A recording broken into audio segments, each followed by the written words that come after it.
नमस्कार साथियों, मैं मोहित शर्मा आप सभी का अभिनय IAS क्लासेस में हार्दिक स्वागत करता हूँ। हम यहाँ पे सी सेट के जो प्रीवियस ईयर पेपर्स हैं उनको हल करने की कोशिश करेंगे और यहाँ पे जानेंगे कि उन सवालों को हम कितने बेहतर तरीके से और कितने कम समय में हम इन सवालों को हल कर सकते हैं।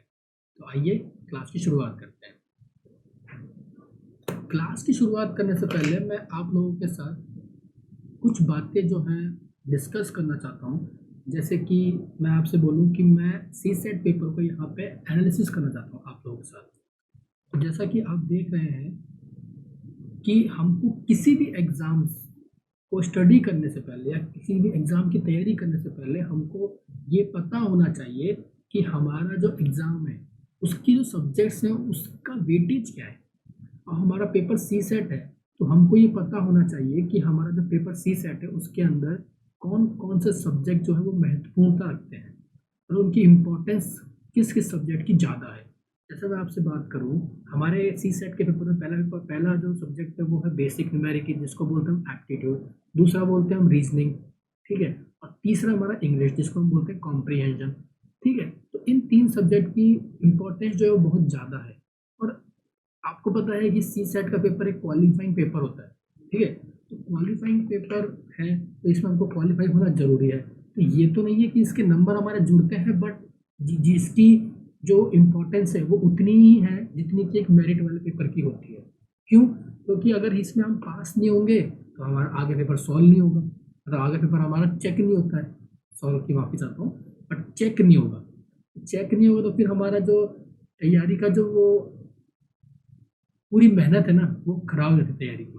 तो इसलिए मैं आपसे बोलूँगा कि आप किसी भी एग्ज़ाम की तैयारी करते हैं तो उसके लिए पहले आप एनालिसिस करिए और उसके बाद उस पेपर की तैयारी में जुटिए, ठीक है। तो जैसे कि मैं आपसे कहूँ, हमारी हेडिंग क्या है? Analysis of CSAT paper. आप देख रहे हैं कि 2019, 2018, 2017, 2016, 2015, 2014, 2013 कितने साल हो गए? 7 साल।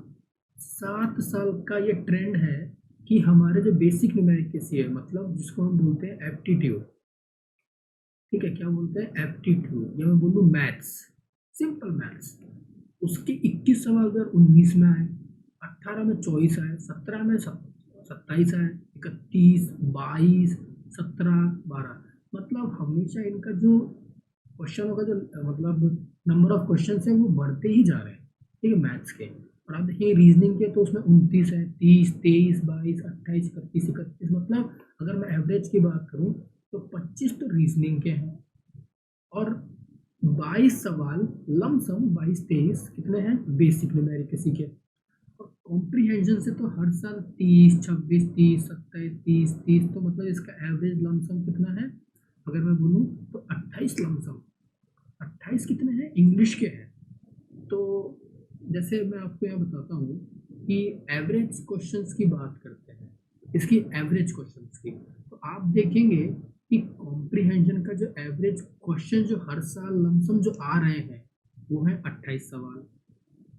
बेसिक न्यूमेरिकल की मतलब बात करूँ तो लमसम 22 सवाल आ रहे हैं। और लॉजिकल रीजनिंग की बात करूँ तो आप देख रहे हैं कि लमसम 25 सवाल तो आ ही रहे हैं।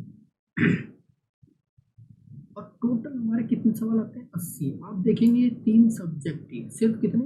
ये 3 सब्जेक्ट कौन कौन से? कॉम्प्रीहेंशन, बेसिक न्यूमेरिकल और लॉजिकल रीजनिंग। अगर हम तीनों का हम योग करें ना तो आप देखेंगे 28 और 22 कितने होते हैं? 28 और 2 30, 30 और 2 50 और ये 75। 75 सवाल तो हाँ 80 में से, मतलब आउट ऑफ 80 सवाल 75 सवाल तो हमारे इन 3 सब्जेक्ट ही हैं। और अगर किसी हिंदी मीडियम बच्चे की इंग्लिश वीक भी है ना, इंग्लिश वीक भी है, तो वो इन 2 सब्जेक्ट को पढ़ के जाए, सिर्फ बेसिक न्यूमेरिकल और लॉजिकल रीजनिंग को अच्छी तरीके से, तो वो इस पेपर को क्या करेगा? क्वालिफाई कर जाएगा। और हमको तो क्वालिफाई करना है क्योंकि हमको पता है इसकी मेरिट लिस्ट में नंबर नहीं जुड़ते हैं।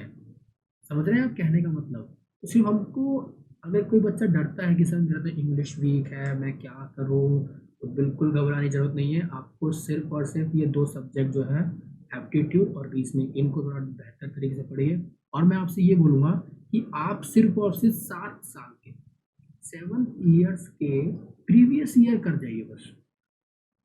प्रीवियस ईयर्स भी बहुत होते हैं 7 साल के, ठीक है। और अगर आपको और अच्छा करना है तो आप बस थोड़े बहुत बुक्स आती हैं सी सेट की, प्रीवियस ईयर्स की देख लो, या फिर और किसी सॉल्ट जब जो जिसको हम बोलते हैं टेस्ट पेपर्स जो होते हैं, मॉडल टेस्ट पेपर्स, आप उनको देख लीजिए, आप उनको कर लीजिए।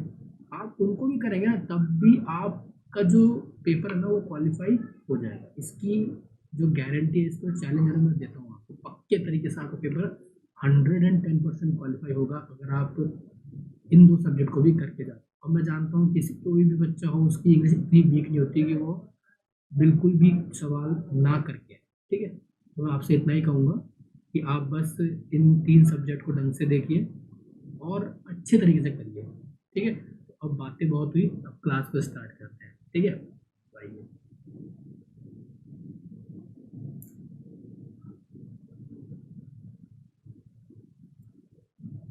पहला सवाल पढ़िए आप।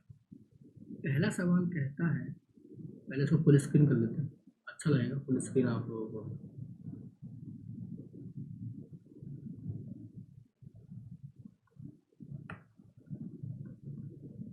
देखो अच्छा लग रहा है ना, बड़ा बड़ा लग रहा है, दिखेगा अच्छा आपको। सवाल पढ़, यदि डॉलर का अर्थ विभाजित है, ठीक है, तो मैं आपको लिख देता हूँ, ठीक है। क्या है सवाल कि डॉलर का अर्थ विभाजित है, ठीक है। एट द रेट का अर्थ क्या है, गुणित है, ठीक है। और हैशटैग का अर्थ क्या है, घटाया गया है। तो इसका मान बताइए, क्या लिखा है, ये 155, यहाँ पे ये 5 नहीं होगा, ठीक है। यहाँ पे ये डॉलर है, इसको आप सही करिएगा यहाँ पे सवाल को, ठीक है। हमारे टाइपराइटर साहब थोड़ी बहुत गलती हो जाती है, वो भी इंसान ही है, इंसान से गलतियाँ होती हैं, ठीक है। तो आपका सवाल ये है, आप देखिए कि 10 हैशटैग का अर्थ क्या लिखा हुआ है, -5, एट द रेट का अर्थ क्या लिखा हुआ है, इनटू, और 1, और डॉलर का मतलब क्या लिखा हुआ है, डिवाइड, ठीक है। अब आप इसको आसानी से सॉल्व कर सकते हैं, ठीक है। ये 5 से 5 कट जाएगा, 10 में से 1 गया, 9 आ जाएगा। तो आप देखेंगे हमारा सवाल का उत्तर कितना आया, 9। सवाल क्या इजी था, और मैं आपको बोलूँ कि एग्जाम में इसको आप मात्र 3 या 4 सेकंड में हल कर सकते हैं, ठीक है। सवाल दूसरा पढ़िए। दूसरा कहता है कि 8, क्या बोल रहा है कि 8 अंकों की एक संख्या है, और संख्या क्या है, 42, 52, 74, 63, मतलब 42, 52, 74 और 6 भी। अगर उसको हम 3 से भाग देते हैं ना तो शेषफल क्या बचता है, 0 बचता है। तो बी का मान कितने संभव है ये बताइए आप। बहुत आसान सवाल है, अगर किसी ने डिविजिबिलिटी रूल्स थोड़ा बहुत याद भी है ना उसको, तो वो भी सवाल कर लेगा। आपको पता है कि 3 का डिविजिबिलिटी रूल क्या होता है, 3 का डिविजिबिलिटी रूल जो कहता है कि कोई भी संख्या है उसके अंकों का जो योग है ना वो 3 से विभाजित करने पर हमको शेषफल क्या देता है, 0 देता है, मतलब रिमाइंडर क्या देता है, 0 देता है। तो अब आप देखेंगे हमारी संख्या क्या लिखी हुई है, ये लिखी हुई है 425274 6 बी लिखा हुआ है। तो अब आप देखेंगे कि अगर मैं इनके अंकों का योग करता हूँ तो क्या आएगा, 4 plus 2 plus 5 plus 2 plus 7 plus 4 plus 6 plus B. अगर मैं यहाँ तक योग इनका सम करता हूँ, कहाँ तक, यहाँ तक, तो आप देखेंगे आएगा 4 plus 2 6, 6 plus 5 11, 11 plus 2 13, 13 plus 7 20, 20 plus 4 24, 24 plus 6 30। तो 30 प्लस बी आया, और ये क्या है, 3 से विभाजित है, और क्या रिमाइंडर बच रहा है, 0। तो अब आप देखेंगे कि बी के क्या क्या मान मैं रख सकता हूँ। अगर मैं बी का मान 0 रखूंगा तो सम कितना हो जाएगा, 30, जो कि 3 से विभाजित है, ठीक है। अगर मैं बी का मान 3 रखता हूँ तो हमारा योग कितना हो जाएगा, 33, जो कि 3 से विभाजित है।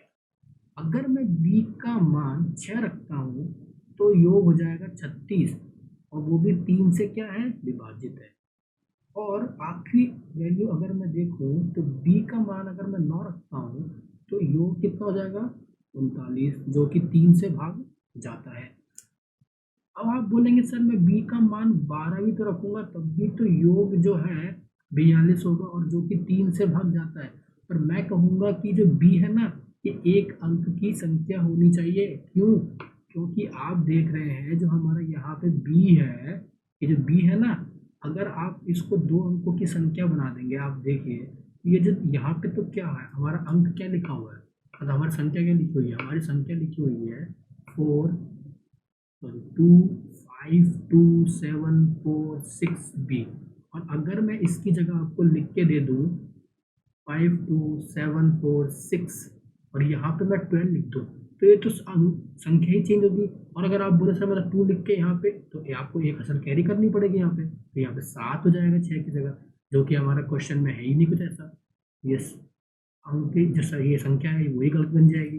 तो आप देखेंगे ठीक है कि बी के कितने मान संभव हुए, बी के मान संभव हुए कितने, एक हुआ बी का मान 0, एक हुआ 3, एक हुआ 6 और एक 9। तो बी के कुल मिला के 4 मान संभव है। तो इसका उत्तर कितना आ जाएगा 4। ये सवाल पढ़िए, तीसरा सवाल कहता है कि 1000 मीटर की दौड़ में एक्स वाई और जेड 3 प्रतियोगी हैं। कितने प्रतियोगी हैं? 3 प्रतियोगी हैं। कौन कौन से? एक्स वाई जेड और 3 प्रतियोगी हैं। ठीक है, मान लीजिए कि वे सभी विभिन्न एक समान गतियों से दौड़ते हैं और वाई एक्स से 40 मीटर आगे है, 40 मीटर दौड़ना शुरू करता है और जेड एक्स से 64 मीटर आगे दौड़ना शुरू करता है। यदि वाई यदि वाई और जेड 1000 मीटर की एक दौड़ में प्रतिस्पर्धा करनी है तो जेड वाई से कितने मीटर आगे दौड़ना शुरू करेगा? मैं आपसे ये कहूँ कि अगर आपने थोड़ा बहुत चैप्टर को पढ़ा है, टाइम एंड डिस्टेंस को, समय और दूरी को, तो आपने देखा होगा कि ये जो लाइन लिखी है ये वाई एक्स से 40 मीटर आगे दौड़ना शुरू करता है। इसका अर्थ यह भी होता है कि जो एक्स है ना, सॉरी जो वाई है ना, वो एक्स से 40 मीटर से 40 मीटर से हार गया। क्या लिखा है? हार गया। और ये यह जो लाइन लिखी है दूसरी कि जेड एक्स से 64 मीटर आगे से दौड़ना शुरू करता है, मतलब जेड जो है ना हमारा वो एक्स से 64 मीटर से हार गया। इसको ध्यान रखिएगा, ये बहुत महत्वपूर्ण चीज है। ठीक है, ये बहुत जरूरी है। तो अब आप देखिए कि ये हमारी दौड़ है, ठीक है, ये बी पॉइंट और ये ए पॉइंट और ये कितने मीटर की है? 1000 मीटर। आपको पता है कि x जो है ना वो 1000 मीटर पे पहुंच चुका है, तब हमारा जो y है वो 40 मीटर पीछे, मतलब 960 मीटर। और हमारा z जो है जब x हमारा 1000 मीटर पे होगा तो ये 64 मीटर, मतलब 64 मीटर से हार गया होगा। कितना हो गया? 1000 में 64 गए तो 936। ठीक है, तो अब आप मुझे बताइए कि y हमारा 960 मीटर पे है तो z कहाँ पर है? 936 मीटर पे। तो जब हमारा y 1 मीटर पे होगा तो z हमारा किधर होगा? 936 बटे 960 पे होगा। तो आप मुझे बताइए जब हमारा ये y हमारा जब x 1000 मीटर पे होगा तो z हमारा किधर होगा? 936 बटे 960 गुणे 1000। तो आप देखेंगे जब इसको आप सॉल्व करेंगे ये कट जाएगा ना, तब काट के देखेंगे तो आप ये आएगा 975 मीटर। क्या आएगा? 975 मीटर। तो आप देखेंगे कि जब हमारा y 1000 मीटर पे होगा तो z हमारा कहाँ होगा? 975 मीटर पे, मतलब z 25 मीटर से क्या हुआ? हार गया। 25 मीटर से हार गया। तो इसका मतलब यह भी होता है कि जेड ने y से 25 मीटर आगे से दौड़ना शुरू किया। ठीक है, तो हमारा उत्तर क्या हो गया? 25 मीटर। चौथा सवाल पढ़िए। राकेश के पास एक वशिष्ठ कंपनी के 8 मोबाइल हैंडसेट खरीदने के लिए धनराशि थी। कितने? 8 मोबाइल। कितने? 8 मोबाइल हैंडसेट खरीदने की धनराशि थी। लेकिन खुदरा व्यापारी ने उसे खास हैंडसेट पर बहुत अच्छी छूट का प्रस्ताव दिया। राकेश अपने पास की धनराशि से 10 मोबाइल हैंडसेट खरीद सका। तो खुदरा व्यापारी द्वारा प्रस्तावित छूट कितनी थी? ये है हमारा प्रॉफिट एंड लॉस का सवाल, मतलब लाभ और हानि का। इसका लाभ और हानि का। तो आप देखेंगे, अब मैं आपसे बोलूं कि मार्क्ड प्राइस ऑफ 1 मोबाइल कितनी होगी? 1 रुपीज। तो मार्क प्राइस ऑफ 10 मोबाइल कितनी होगी? 10 रुपीज। और एसपी ऑफ 1 मोबाइल कितनी है? 1 rupees. But SP of 10 mobile कितनी है? 8 रुपीज। आप देखेंगे कि 10 मोबाइल कितने में आ गए? सॉरी, एसपी ऑफ 10 मोबाइल कितनी होनी चाहिए? 10 रुपीज होनी चाहिए। बट हमने खरीदी कितने में? एक्चुअल जो एसपी है, एक्चुअल एसपी ऑफ 10 मोबाइल कितने में हुई हमको? 8 रुपये में। तो आप बोलेंगे सर कितना रुपये डिस्काउंट दिया आपको? 2 रुपये डिस्काउंट दिया। कितने पे? 10 रुपये पे। और प्रतिशत में लाने के लिए इसको 100 से गुणा कर देंगे। तो कितने आ गए? 20% डिस्काउंट दिया है आपको। कितना? 20%। तो इसका उत्तर कितना आ गया? 20। पांचवा सवाल, दिया गया है कि 100 विद्यार्थियों का औसत अंक 40 है। बाद में यह पाया गया कि किसी एक विद्यार्थी का अंक 53 था, तो जिसे भूल से 83 पढ़ा गया, संशोधित औसत अंक कितना होगा? बहुत ही आसान सवाल है। किसका सवाल है ये? औसत का। किसका? औसत का, जिसको अंग्रेजी में बोलते हैं हम लोग क्या? एवरेज। इसको एवरेज का। तो आप बताइए मुझे, मैं पहले आपको बेसिक से बताऊंगा, फिर इसकी ट्रिक भी बताऊंगा आपको, ठीक है? आप मुझे बताइए x1 plus x2 plus x3 till x100, ठीक है? और अगर मैं इसको 100 से भाग दे दूँ तो एवरेज कितना आ जाएगा? 40। तो आप मुझे बताइए x1 plus x2 plus x3 till x100 कितने हो जाएंगे? 40 गुणा 100 मतलब 4000, ठीक है? सम 4000 हो गया। अब मुझे बताइए कि उसके रियल मार्क्स कितने थे? जो सही अंक है वो 53 थे, और हमने कितना पढ़ा? 83 पढ़ा। तो मुझे बताइए क्या मैं 4000 में से 83 माइनस कर दूं जो गलत अंक थे, और सही अंक उसमें जोड़ दूं, तो मुझे बताइए कितना हो जाएगा? 3970 हो जाएगा। और अब इसको आप एवरेज बना लीजिए। अब ये सही नंबर आए हैं, ये आपका न्यू एवरेज आता है, ठीक है?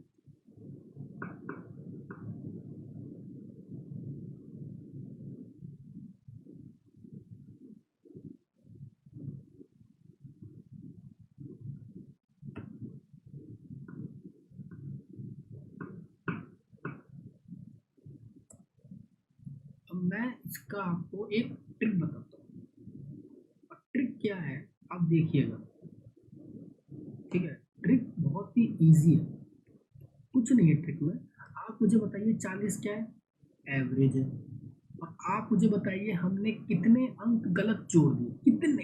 ये नहीं बोलना कि कौन से, आप मुझे बताइए कितने अंक गलत जोड़ दिए। आप मुझे बताइए उसके सही अंक कितने हैं? 53 है। और गलत अंक कौन से? 83। हमने जोड़े कौन से? ये जोड़े थे। और सही अंक ये है। तो कितना अंतर इन दोनों में? 30 का अंतर है। तो आप क्या करिए, ये 30 जो है ये एक नंबर में है, मतलब इसको एवरेज में बनाना पड़ेगा, तो इसको 100 से भाग देना पड़ेगा। क्यों? क्योंकि ये जो नंबर है सभी में जुड़े होंगे ना, सभी बच्चों के में से जुड़ गए होंगे गलती से। आप देखेंगे ये सब क्या है, ये सब यहाँ पे जो नंबर लिखे हैं ये सब 100 से भाग देने पे ही तो एवरेज बना रहा है 40। तो मुझे ना पता है कि ये जो नंबर है यहाँ पे, इस आखिरी बच्चे के नंबर, होने तो चाहिए थे कितने, 53, और हमने जोड़ दिए कितने, 83। तो हमने 30 अधिक जोड़ रखे हैं, तो हम इस 30 को बाहर निकाल लें और इसको एवरेज बना लें। तो हमको पता है कि हमारा एवरेज पुराना इतना है, उसमें से हम इतने से माइनस कर देंगे, तो हमारा आंसर कितना आ जाएगा, कितना आ जाएगा।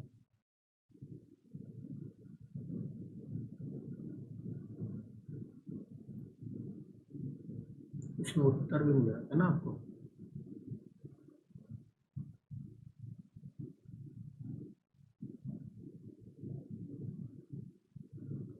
यहाँ पे आ जाएगा 39.7, ये आपका उत्तर है इसका। ठीक है, ये ट्रिक थी, और ट्रिक बहुत ही आसान है। अब आप बोलेंगे सर कि हमको समझ में नहीं है, तो मैं आपसे इतना बोलूँगा कि आप समझिए कि हमारा जो एवरेज है वो 40 था। हमने उसमें क्या किया कि आपने देखा कि जो हमारे गलत अंक थे वो थे 83, और हमने सही क्या है हमारा 53। तो आप अंतर देखिए, दोनों का अंतर क्या है, 30 का है। तो वो 30 जो है वो एक्चुअल नंबर है, हमको उसको एवरेज बनाना पड़ेगा। तो उसके लिए हमने उसको 100 से भाग दिया, क्योंकि हमारे पास जो नंबर थे वो एवरेज में थे। ठीक है, तो एवरेज बनाने के लिए उसको 100 से भाग दिया, तो वो एवरेज आ गया हमारा। एवरेज आते ही हमने उसको 40 में माइनस कर दिया, तो हमारा उत्तर आ गया। अब आप ये सवाल पढ़िए। सवाल कहता है कि ए अपने घर से प्रारंभ कर पूर्व की ओर 20 मीटर चला। तो आप इसको बनाते जाइए बस। अब ये ए है, यहाँ से चला अपने घर से, ठीक है, 20 मीटर चला। ठीक है, जहाँ उसका मित्र बी मिल गया, अभी दोनों साथ हो गए यहाँ पे। ठीक है, वो दोनों उसी दिशा में 10 मीटर चले, तो 10 मीटर साथ चले। तब ए बाईं ओर मुड़ गया। अब बायां किसे बोलते हैं हम, राइट हैंड साइड को, सॉरी लेफ्ट हैंड साइड को बोलते हैं। और दाहिना किसका बोलते हैं, अपने राइट हैंड साइड को। क्या बोल रहा है कि जो ए है वो बाईं ओर मुड़ गया, मतलब इस तरफ मुड़ गया, और जो बी है वो राइट हैंड साइड मुड़ गया। और वह क्रमश 2 मीटर और 8 मीटर चला, ये 2 मीटर चला, ये 8 मीटर चला। फिर बी वहां से बाईं ओर मुड़ गया। अब बाईं ओर मुड़ गया मतलब लेफ्ट हैंड साइड मुड़ गया, तो ये मुड़ गया, 4 मीटर चला। जिसके बाद वो अपनी दाहिनी ओर मुड़ गया। दाहिनी ओर कितने मुड़ गया, 5 मीटर मुड़ गया, और अपने कार्यालय पहुंच गया। ये उसका ऑफिस आ गया। और जो हमारा ए है ना, वो 2 मीटर चलने के बाद दाहिनी ओर मुड़ा और 12 मीटर गया। कितने, 12 मीटर गया, और अपने कार्यालय पहुंच गया। वो बोल रहा है कि इन दोनों कार्यालयों के बीच की न्यूनतम दूरी क्या है। तो मैं आपसे बात करूं तो इसको मैं ऐसे बना देता हूँ। ठीक है, तो ये हमारा राइट एंगल ट्रायंगल बन गया। ठीक है, और ये हमारा एक कार्यालय, ये हमारा दूसरा कार्यालय, हमसे पूछा ये दूरी। ठीक है, तो आप मुझे बताइए ये डिस्टेंस कितना हो जाएगा। तो आप देखेंगे 4 तो ये रहा, ठीक है, और ये पूरा कितना है, 10 है। कितना है, 10। सॉरी, ये 4 तो ये है, ये 5 है, और 10 तो 15 हो गया ये डिस्टेंस हमारा। और ये डिस्टेंस टोटल तो 12 है, इसमें से 4 ये है, तो बचा 8, तो ये 8 है। अब आपको पता है पाइथागोरस थ्योरम में क्या होती है, हाइपोटेनस का स्क्वायर, बेस का स्क्वायर, प्लस परपेंडिकुलर का स्क्वायर। तो ये एक्स स्क्वायर निकालने के लिए 15 का स्क्वायर प्लस 8 का स्क्वायर, 225 प्लस 64 कितना होता है, 289। और 289 किसका स्क्वायर होता है, 17 का। इसका उत्तर कितना आया, 17 मीटर। ये सवाल पढ़िए। संख्या 136 जो है 5b7 में जोड़ने का प्राप्त योगफल कितना आता है, 7a3 आता है। जहाँ a और b क्या है, पूर्णांक अंक होता है, इंटीजर है। ये दिया गया है कि 7a3 यथार्थ 3 से विभाज्य है। b का एकमात्र मान संभव क्या है। आप मुझे बताइए, जब मैं 136 को 5b7 में जोड़ूंगा तो कितना आ रहा है, सवाल के हिसाब से ये आ रहा है। ठीक है, और हमसे बोला है कि जो 7a3 है इसको विभाजित कर रहा हूँ 3 से, तो रिमाइंडर क्या आ रहा है, 0, मतलब ये पूर्णतः विभाजित है इससे। तो अब आप देखेंगे कि इनका अंकों का योग कितना हो रहा है, कितना हो रहा है, 10 प्लस a, जो हमारा 3 से विभाजित होना चाहिए। अब हम 3 से विभाजित करें इसको, तो आप मुझे बताइए a के मैं क्या क्या मान रख सकता हूँ। a के मान 2 रख सकता हूँ, एक ए का मान मैं रख सकता हूँ यहाँ पे क्या, 5 रख सकता हूँ। एक ए का मान क्या रख सकता हूँ, 6, सॉरी 8 रख सकता हूँ। और फिर मैं 11 बोल दूँ आपको तो आप बोलेंगे सर नहीं, क्यों? क्योंकि सर 2 अंकों का हो जाएगा, तो ये तो गलत हो गया। सर ये 3 वैल्यू संभव है ए के लिए, कितनी? 2, 5 और 8, ये 3 वैल्यू संभव है। तो अब आप मुझे बताइए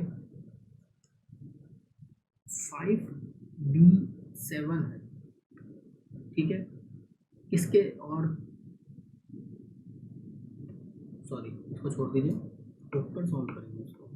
आप देखिए 136 प्लस 5B7 है, अगर मैं इसको योग करता हूँ, सम करता हूँ, 7 6 13, हसल गई 1, 3 हसल 1 4 और 5, तो यहाँ पे क्या आएगा? B+4 आएगा और यहाँ पे 6 आ रहा है। तो मतलब क्या है, हमारे सवाल में तो क्या दे रखा है? 7 8 3 दे रखा है, तो मतलब ये 7 है तो यहाँ 7 होना चाहिए था। क्या होना चाहिए था? 7, पर है तो 6।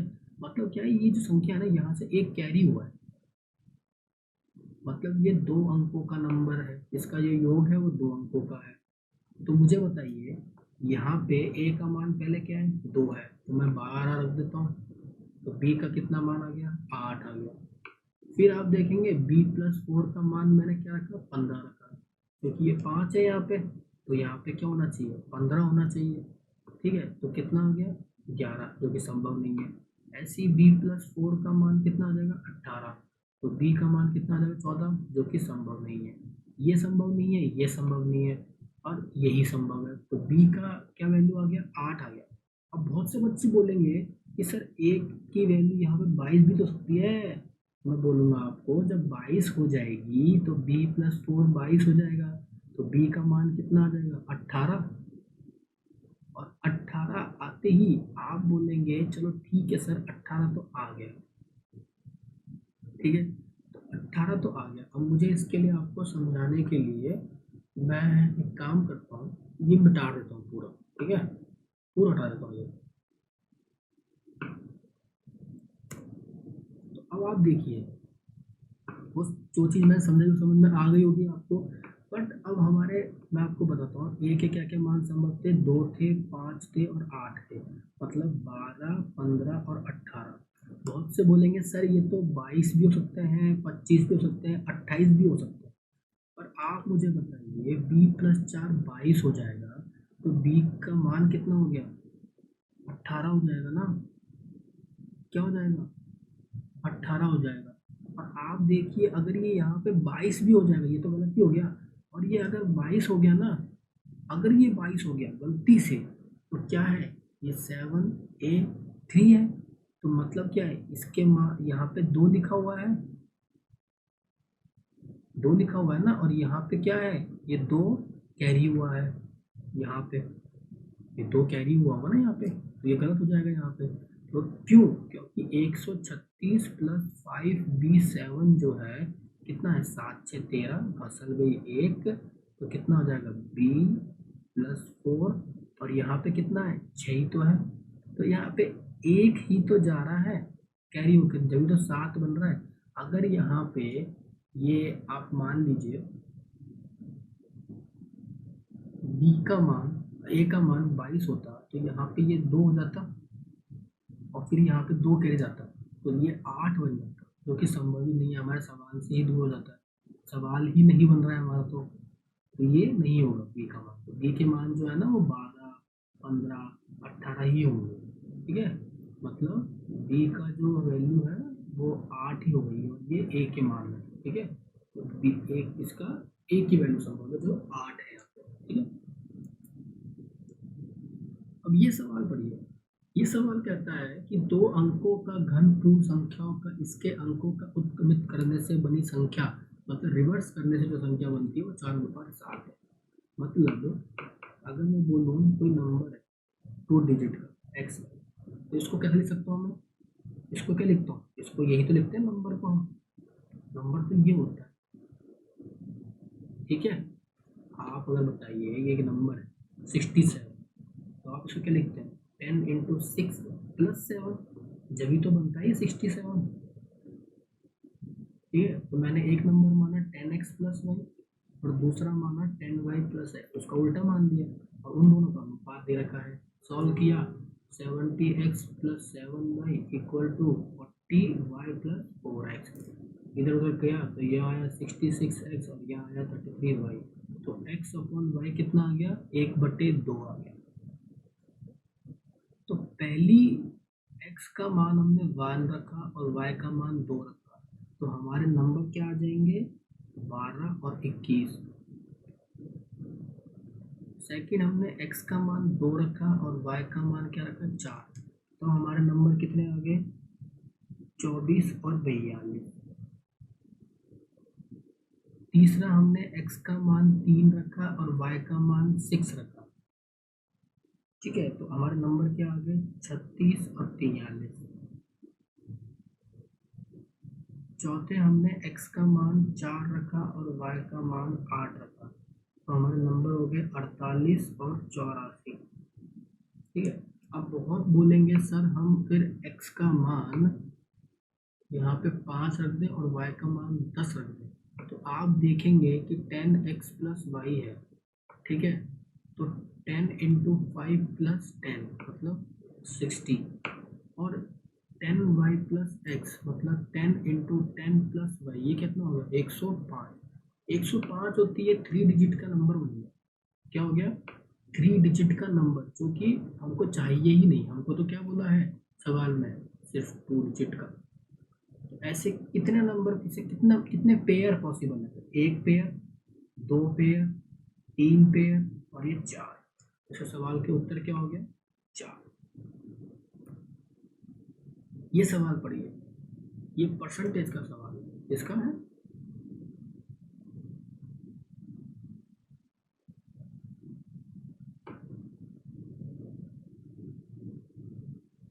परसेंटेज का। तो आप देखेंगे बोला है कि किसी परीक्षा में ए ने बी से 20 अंक प्राप्त अधिक किए हैं, मतलब ए ने 20 अंक अधिक प्राप्त किए हैं और परसेंटेज में यही चीज दे रखी है कि यदि बी ने ए से 5% कम अंक प्राप्त किए, तो आप मुझे बताइए 5% का फ्रैक्शन क्या होता है, 1/20 होता है, ठीक है। मुझे बताइए कि यदि बी ने ए से, तो ए के मान मेरे लिए 20 है और बी के मास नीचे बी के जो नंबर है ना वो 19 है मेरे लिए, तो इन दोनों का डिफरेंस क्या है, मेरे लिए 1 है। और सवाल में देखिए, सवाल में क्या दे रखा है कि 20 अंक है, जो एक्चुअल वैल्यू है वो एक की कितनी है, 20 है, और मेरे को तो बी के मार्क्स चाहिए, तो कितने, 19 से गुणा कर दूंगा, कितना आ जाएगा, 380। ये तो हुआ इसका सिंपल रेशियो मेथड। कौन सा मेथड हुआ, रेशियो मेथड,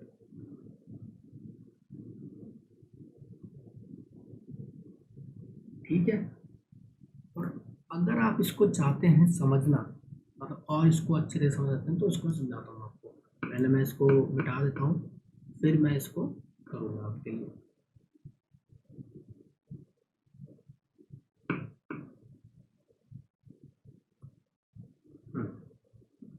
तो क्या बोल रहा है, यदि बी ने ए से 5% कम अंक प्राप्त किए,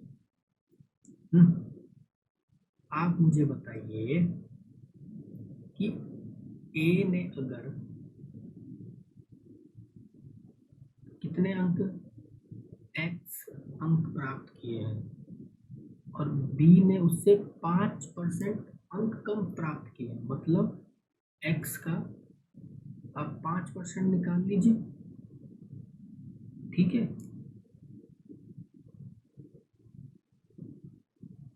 ये b के अंक हो जाएंगे, x माइनस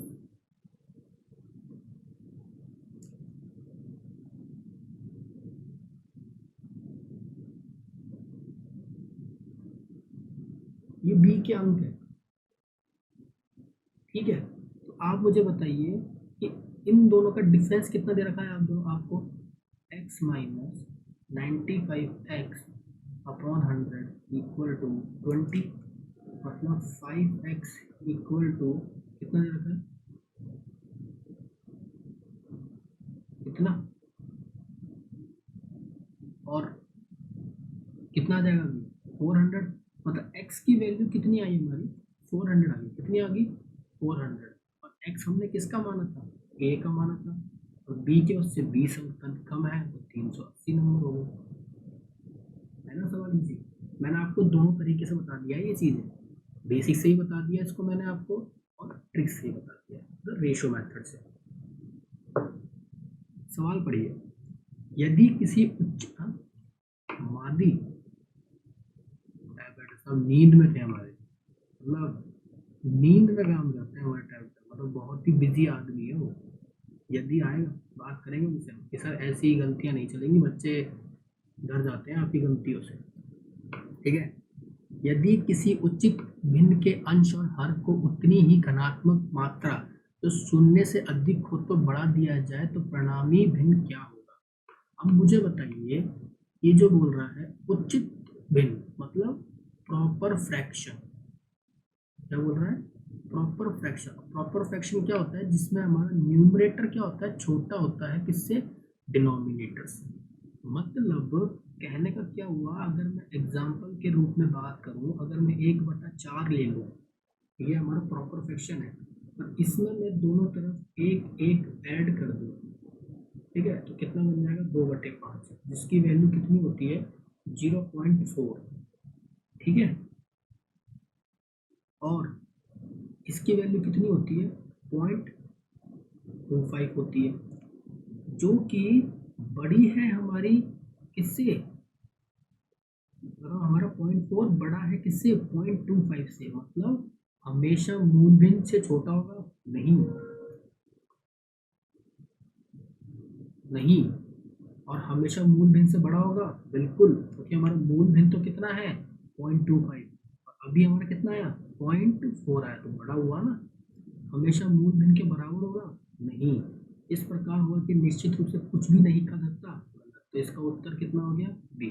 अब मैं आपको यहाँ पे एक छोटी सी चीज़ सिखा देता हूँ, ठीक है, कैलकुलेशन के रूप में, थोड़ा सा जल्दी आपको ये फायदा देगा, ठीक है। अब है ना, यहाँ देखिए आप मुझे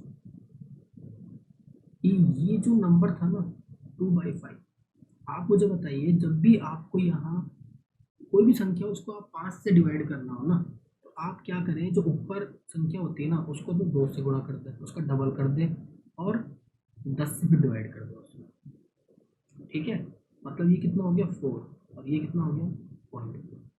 कहने का मतलब क्या है, इसको मैं आपको समझाता हूँ, पहले इसको मैं रब कर देता हूँ ताकि आपको अच्छे तरीके से समझ में आए, ठीक है। आप देखिए मैं क्या कह रहा हूँ, मैं कह रहा हूँ आपसे कि कोई भी हमारा नंबर है, जैसे मान लीजिए लिखा हुआ है, आपको पता है इसका वैल्यू क्या होती है 0.8 होती है, ठीक है। मैं आपसे कह रहा हूँ कि अगर आपको लगता है कि ये थोड़ा टाइम लेगा ना, तो जल्दी करने के लिए क्या करें, ऊपर वाले को तो आप 2 से गुणा कर दीजिए, और 5 की जगह 10 लिख दीजिए नीचे बस।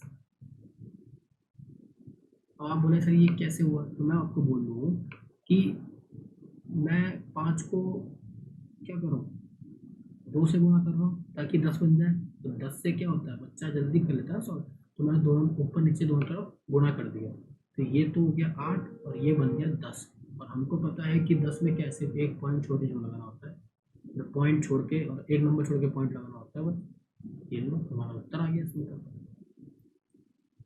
ठीक है। जैसे 26/5 है, ठीक है, इसको आप सॉल्व करेंगे, 5×5 = 25 और एक असर एक बच्चा फिर 10 और 2 5.2 आया, तो मैं आपसे क्या बोल रहा हूँ कि आप 26 का डबल कर दीजिए और 5 की जगह लिख दीजिए 10, तो 26 का डबल कितना होता है 52, और ये 2, तो कितना हो गया 5.2, बस इतना थोड़ा ध्यान रखिएगा, ये आपके लिए काम है। ये सवाल पढ़िए, क्या बोल रहा है कि कोई मुद्रा किसी पुस्तक के पृष्ठों पर 1 से प्रारंभ कर पृष्ठ संख्या डालता है और कुल मिलाकर 389 अंक प्रयोग में लाता है, इस पुस्तक में कितने पृष्ठ हैं। ज़्यादा कठिन सवाल नहीं है, बस बहुत ही मतलब बहुत ज़्यादा इजी भी नहीं बोलूँगा, बट बच्चे कंफ्यूज हो जाते हैं, तो आप मुझे बताइए, सॉरी, 1 से लेके 9 तक कितने पेज होंगे, 9 पेज होंगे, और कितने अंक होंगे उसमें टोटल मतलब कितने डिजिट वाले होंगे, एक होंगे। अरे यार ये गलत हो गया ना, इसको मैं कैंसिल कर देता हूँ। ठीक है, वाह बट रही है क्या, बहुत अच्छा। आप देखेंगे कि 1 से लेके 9 तक कितने पृष्ठ होंगे, 9, और एक एक डिजिट वाले कितने अंक हो जाएंगे टोटल, 9 अंक हो जाएंगे। 10 से 99 तक कितने पेपर होंगे, मतलब कितने नंबर होंगे, 90 नंबर होंगे, और कितने अंक वाले, 2 वाले, तो टोटल अंक कितने हो जाएंगे डिजिट, 180। 100 से लेके 999 तक कितने नंबर होंगे, 900 नंबर होंगे, और कितने अंक होंगे, 3 अंक वाले, कितने हो जाएंगे, 9 3 27। तो आप मुझे बताइए कि 1000 से लेके अब कितने आएंगे, ये तो हमें पता नहीं है, और ये पता है कि 4 अंक वाले होंगे। आप मुझे बताइए कि 2700, 180 और 9, 9 8 8 2, और टोटल अंक कितने हैं हमारे, 3089, और अभी तक हो कितने गए हैं, कितने बचे, कितने, 200 अंक बच गए। तो 200 अंक बच गए, और हमको कितने डिजिट वाले चाहिए, अब 4 वाले चाहिए, तो टोटल कितने नंबर आ जाएंगे, 50 नंबर आ जाएंगे। आप मुझे बताइए, 50 से गुणा करता हूँ 200 आ जाएगा। आप मुझे बताइए कितने पेजेस हो गए, 9 पेज हो गए, 90 पेज, 900 पेज, 50 पेज। इसको ऐड करिए, 900 प्लस 90, 990, 990 प्लस 50, 10,040, 10,040 प्लस 9, 1049। ये आपका उत्तर है। ये सवाल पढ़िए, इसी परिवार में 2 बच्चे हैं, ठीक है, 2 बच्चे हैं, ए और बी, उनके माता पिता है, माता और ये पिताजी, ठीक है, ये माँ और ये पिता, और ये राम और ये श्याम, या फिर राम और सीता, जो आपका मन करे ले लीजिए। उनकी माता के वजनों का औसत 50 है, मतलब बच्चों और उनकी माता का, मतलब ये राम, ये सीता और ये उनकी माँ, और उनका औसत कितना है, ठीक है, तो औसत में यही करते हैं, तो मैं इधर इसको हटा रहा हूँ यहाँ से, ठीक है, क्या हटाओ, ऐसे करना पड़ेगा, ये हो जाएगा 150, ये पहली इक्वेशन। और दूसरा बोल रहा है कि बच्चों और उनके पिता, मतलब ए प्लस बी प्लस डी, उनका औसत कितना है, 52 है। अब मैं डायरेक्ट डायरेक्ट लिखूँगा यहाँ पे, तो कितना आ जाएगा, 5 2 3 दूनी 6, 5 के बाद 56 आ जाएगा, ठीक है, और ये सेकंड इक्वेशन। ठीक, आप मुझे बताइए कि पिता का वजन कितना दे रखा है मुझको, 60 kg, और अगर मैं इसको यहाँ लिख दूँ तो ए प्लस बी का मान कितना आ जाएगा,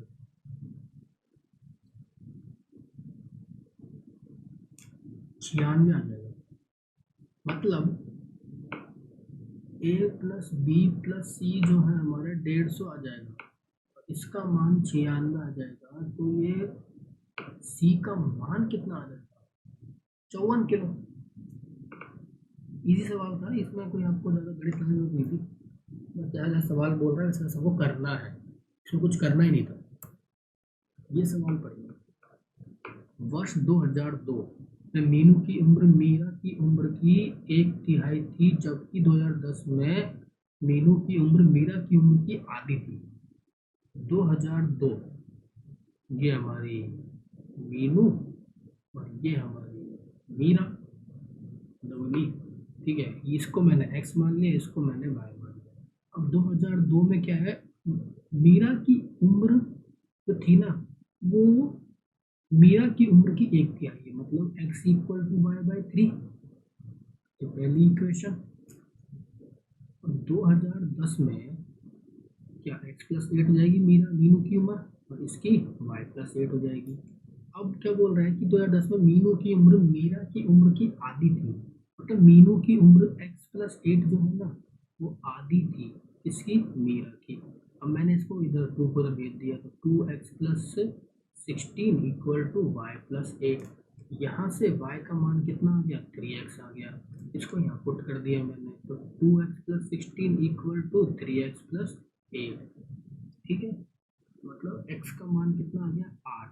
मतलब 2002 में कब?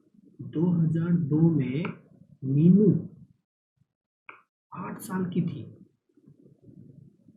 ठीक है। तो उसका जन्म कब हुआ होगा? 8 साल कम कर दो, कितना आ गया? 1994।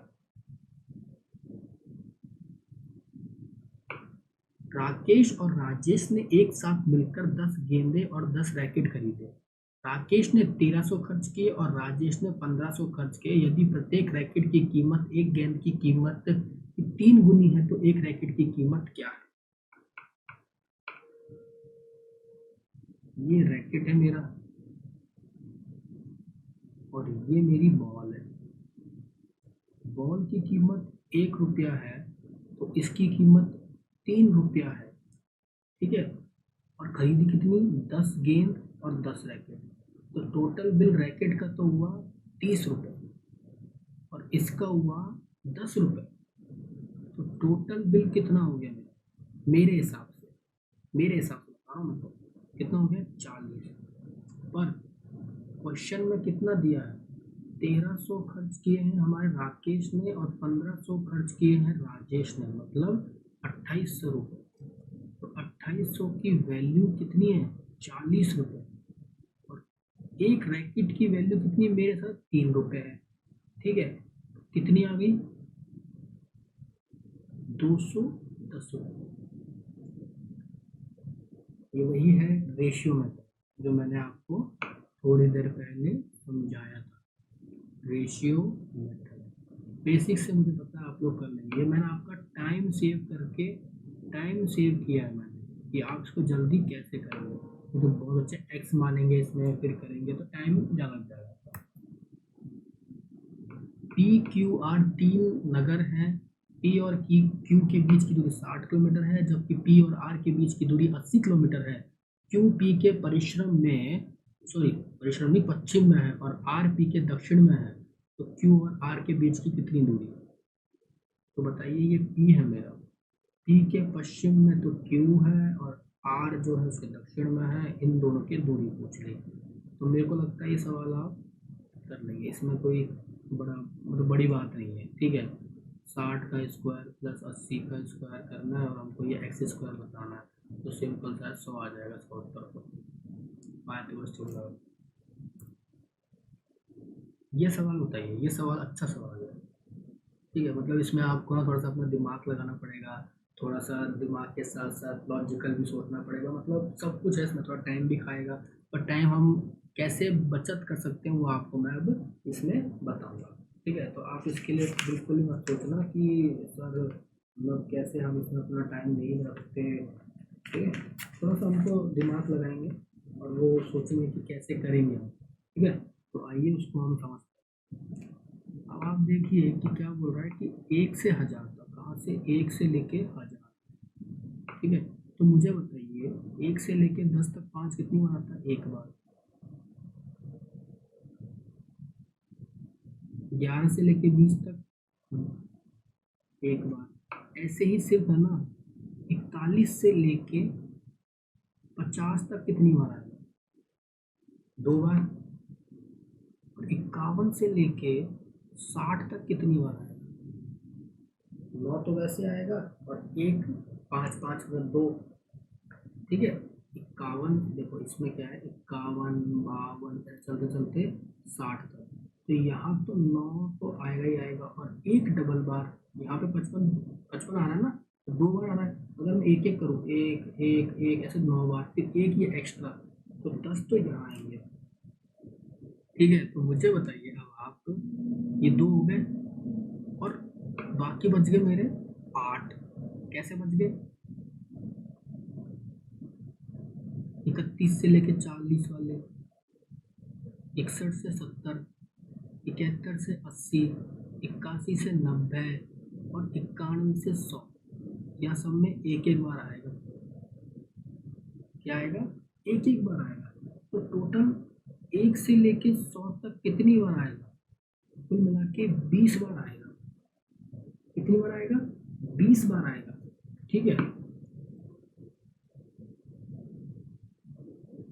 इसको रब कर लेते हैं।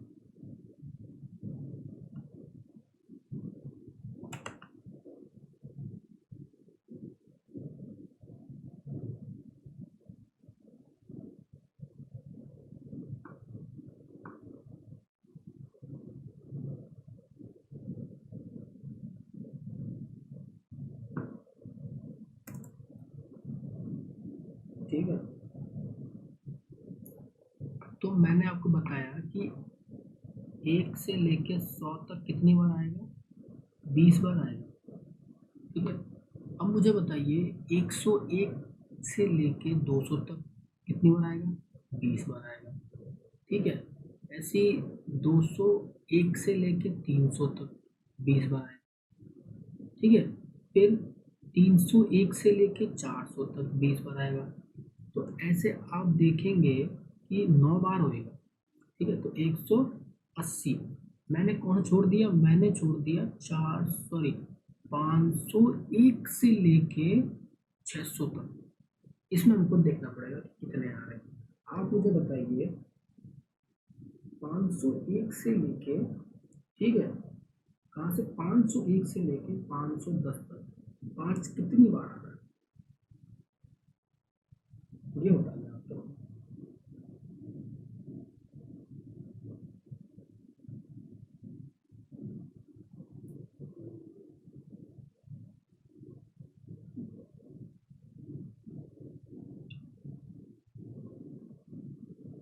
तो आप बोलेंगे कितनी बार आया सर, बताइए कितनी बार आ रहा है। हमने आपको बता दिया कि 301 से लेके 4 तक 20 बार आएगा, ठीक है। फिर 401 से लेके 500 तक कितनी बार आएगा सर, 20 बार आएगा। कितनी बार आएगा सर, 20 बार आएगा। फिर 501 को छोड़ दो, वो छोड़ दिया। 601 से लेके 700 तक 20 बार आएगा, ठीक है। अब मुझे आप बताइए यहाँ कितनी बार आएगा। तो अब आप बोलेंगे सर 11 बार आएगा। फिर 511 से लेके 520 तक 11 बार, बट फिर ऐसी 521 से 530, फिर 531 से 540, इनमें 11 बार, इसमें 11 बार, बट 541 से 550 तक कितने हो जाएंगे। तो आप देखेंगे कितनी बार हो जाएंगे। अगर यहाँ पे 550 नहीं होता तो 11 रहते, तो 550 आ गया, तो यहाँ पे 12 बार हो जाएगा, ठीक है। बाकी आप फिर देखेंगे क्या, 551 से लेके 560 तक कितने रहेंगे, ये मुझे बताइए आप। जब तक मैं आगे का लिखता हूँ आप सोचिए, थोड़ा सा सुनो, ठीक है। फिर यहाँ पे 11, ऐसे फिर 11, ऐसे फिर 11, है ना। तो आप देखेंगे कि 11 कितनी बार आ रहा है, 8 बार, तो कितने हो गए 88, ठीक है। और 12 कहाँ पे, ये 12, तो ये 12, ठीक है। और अब बच गया ये वाला, बस कौन सा, ये वाला। आप मुझे बताइए कितने आएंगे इसमें। तो आप मुझे बताइए 5, यहाँ पे कितने हैं, 2 बार, ठीक है। और ऐसे कब तक रहेंगे, 59 तक रहेंगे, तो 19 तक हो जाएंगे वहाँ पे। और ये लास्ट बचेगा एक 20, यहाँ पे 20 रहेंगे। आप खुद देखेंगे 555, 51, 552, 553, ठीक है, 554, 555। तो आप देखेंगे यहाँ तक जाएगा ना, तो ये हो जाएंगे 19, और ये जो लास्ट होगा तो 20 आ जाएंगे, तो 20 आ जाएंगे यहाँ पे। तो अब आप इनको ऐड कर लीजिए, कितने हो गए, 8 2 10, असल गई 1, 8 1 9, 9 और 1 10, 10 और 2 12, मतलब कुल 120। 180 तो पहले थे, 120 अब हो गए, तो कुल मिला के 300 बार कितने हो गए, 5, ठीक है। इसका उत्तर कितना है, 300। ये सवाल के लिए, ये सवाल बढ़िया प्रश्न, ये क्या लिखा हुआ है, परसेंटेज का सवाल है। इसका है परसेंटेज का। क्या बोल रहा है कि ए और बी स्टील के दो भारी खंड हैं। यदि बी को ए के शीर्ष पर रखा जाए तो वजन 60% बढ़ जाता है। मुझे बताइए, दो स्टील है ए और बी, ठीक है। बी को ए के शीर्ष पर रखा जाता है तो वजन 60% बढ़ जाता है। मैंने मान लिया कि ए का वजन 100% था। कितना था, 100% था। और जब मैंने बी को इसके ऊपर रख दिया, मतलब इसको मैं ऐसे लिख दूं, ए प्लस बी हो गया, तो कितना हो गया, 160 हो गया। अब मुझे बताइए जब मैंने बी को उसमें से वापस हटा दिया, अगर मैं इसको हटाना चाहूँगा तो ए का तो पहले 100 ही था, तो कितना कम करना पड़ेगा, 60 कम करना पड़ेगा। कितने पे, 160 पे, तो सॉल्व कर लीजिए अब। कितना हो जाएगा, यहाँ पे हो जाएगा 600 और 16, 16 तियो 48, 120 और 16 छः 96 सत्ता 108, 114 है ना, 96, 112, हाँ 70 80 है ना, हाँ ठीक है। 16 सत्ते 112, 112 बचे कितने, 8 पॉइंट लगाया 80 और 5, तो 37.5% आ गया इसका आंसर आपका। कितना उत्तर, बी। चार समांतर रेखाओं का एक समुच्चय से जो कि चार समांतर रेखाओं के एक अन्य समुच्चय से प्रतिच्छेदी है, बनाए जा सकने वाले समांतर चतुर्भुजों की संख्या कितनी होगी। मुझे बताइए, एक लाइन ये है, एक लाइन ये है, ऐसी चार हमारी ये लाइन और चार ही हमारी क्या है, ये लाइन। ठीक है, वो बोल रहा है कि इनसे बनने वाले क्वाड्रिलेटरल चतुर्भुजों की संख्या कितनी होगी, चतुर्भुजों की संख्या कितनी होगी बताइए। ऐसे टोटल कितने बनेंगे, ये तो एक एक वाले हो गए, ऐसे फिर ऐसे बन जाएंगे। ठीक है, तो आप मुझे बताइए टोटल कितने बनेंगे। तो आप मुझे बताइए कि ये हमको एक क्वाड्रिलेटरल बनाने के लिए, एक क्वाड्रिलेटरल तो दो हॉरिजॉन्टल लाइन की जरूरत पड़ रही है और दो ही वर्टिकल लाइन की।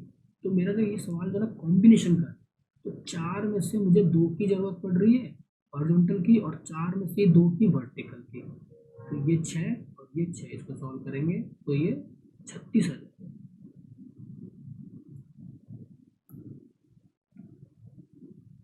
ये सवाल में पढ़िए, जब एक धाविका किसी दौड़ में 12 किलोमीटर दूरी दर्शाने वाले चित्र को पार कर रही थी, तभी उसे बताया गया कि उसने दौड़ का केवल 80% हिस्सा ही पूरा किया।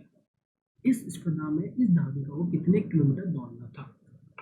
तो ये तो बहुत ही आसान सवाल है। आप बताइए 80% मतलब कितना हो गया, 4/5। मेरे हिसाब से दौड़ तो 5 की थी और उसने 4 कंप्लीट करी, पर सवाल के हिसाब से बोल रहा है कि उसने 12 किलोमीटर करी और मेरे हिसाब से कितनी करी, 4, मतलब 12 की वैल्यू 4 है और मुझे 5 की निकालनी है, मतलब कितना हो गया, 15 किलोमीटर की दौड़ हुई। ये क्या है, रेशियो मेथड। और अगर मैं आपको बोलूँ इसका वैसा वाला मेथड, तो आप मुझे बताइए कि आप मान लीजिए टोटल कितनी है, x है और उसने कंप्लीट कितनी कर ली, 80। मतलब कहने का क्या है, इतनी कर ली उसने कंप्लीट, सॉरी ये रिमेनिंग है। कंप्लीट तो उसने 80x/100 कर ली है, तो उसके बाद बची कितनी, इसमें से इसको सॉल्व करेंगे तो कितना आ जाएगा, 20x/100। और हमको वैल्यू गिवन क्या है, 20x/100 की वैल्यू हमको 12 किलोमीटर दी जाती है। ठीक है,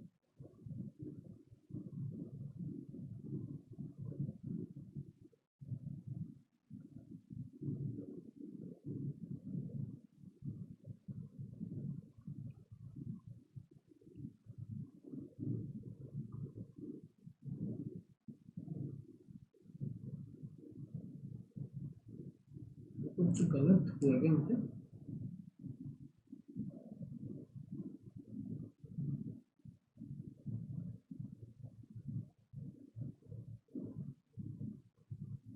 हाँ गलत कर दिया ना, वही तो पूछूं ये कैसे हो गया, ये गलत है, ये गलत कर दिया मैंने सॉल्व, सॉरी। आप देखिए उसके पास उसने कंप्लीट कितनी कर ली, 80x/100 की वैल्यू 12 है। मेरे को लगा कि यार गलत कैसे हो गया, ये कितना आया, 4/5। तो x की वैल्यू कितनी आ गई, 12/4 × 5, कितना आएगा, 15 ही आएगा। माफ़ी चाहूँगा, ये थोड़ा सा कन्फ्यूजन हो गया था यहाँ पे, इसको आप भूल जाना।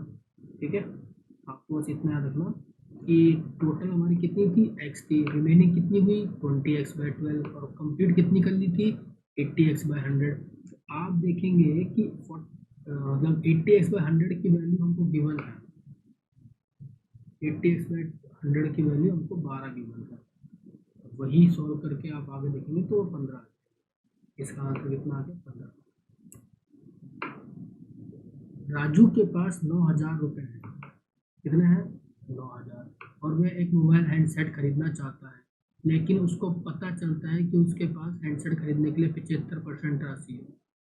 फ़ोन चल दिए लेने पर जेब चेक करी नी और देखा कि हमारे पास तो 75% ही राशि है। बड़ा आदमी है भाई, और उसको लगा कि उसके जेब में पैसे रहते हैं हमेशा, बड़ा आदमी है, और चल दिया फ़ोन लेने के लिए। तो फ़ोन तो क्या, अब क्या बोले, आप छोड़ो। इसीलिए वह एक मित्र से 2,000 रुपये उधार लेता है। बड़े लोग और बड़े दोस्त, बट मैं आपको बोलूँ, दोस्त अच्छे ही बनाइए, क्योंकि दोस्त अच्छे बनेंगे ना तभी आपकी ज़िंदगी सुधर सकती है। मेरे मित्रों की तरह, मेरे मित्र बहुत ही अच्छे हैं, और बहुत ही, और मेरी जो संगति है ना वो बहुत ही अच्छी रही है हमेशा, मैं मानता हूँ। ठीक है, तो आप भी अपने मित्रों